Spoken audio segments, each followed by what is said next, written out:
A stock market update for the 18th of August, the week starting. This is a daily chart of the E-mini S&P. I've scrunched it right up into the beginning of 2013 just to show you how these big longer term trend lines are really having an impact on trading. If I open this up again now, you'll see how these trend lines have held. Well, they held the dip at the beginning of August, and they seem to have held the rally back up here last week.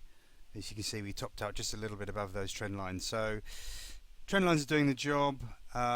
Friday's candle certainly was unexpectedly negative, actually. Didn't really think we would plunge that far, but obviously there's geopolitical events that are dominating at the moment, so that kind of overrides some of the technicals sometimes.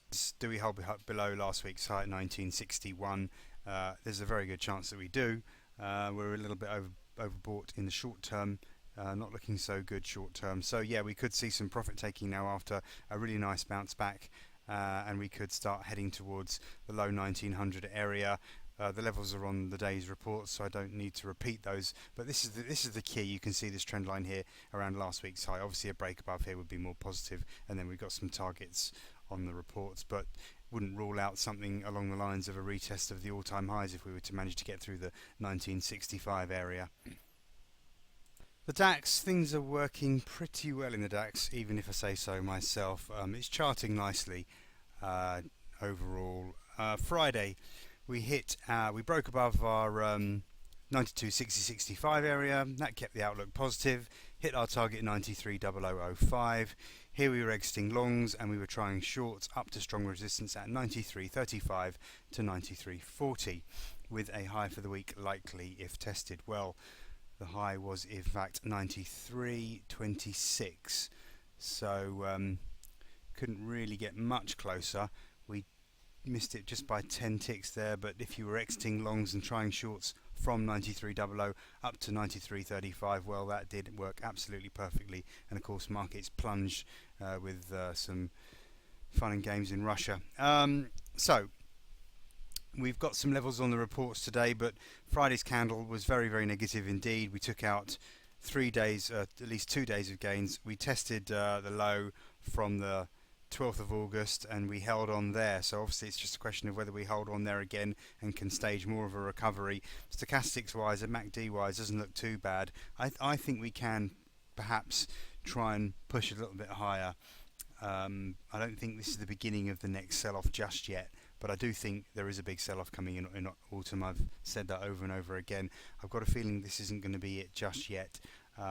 If we can get back through the 91.71 area, we can push on to 92.40.50, and of course this week will be a big test at that 93.00, 93.40 area again. Failure a second time, well, that would be more negative.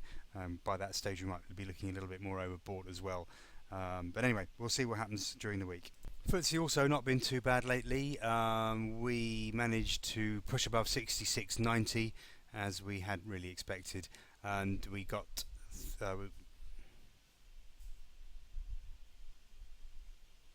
67.22.27. That was our target, and we saw a high for the day up there as we had expected. I think the exact high was 67.30. So yeah, pretty much bang on target. We were into shorts there with stops above 67.37, so that was pretty perfect. Market took a tumble in line with everything else on the Russian situation.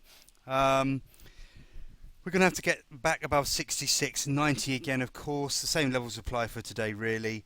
And if we do, then I reckon that 67.25.30 area is going to be another selling opportunity. It does look like strong resistance, and there is a chance we will not get through that now.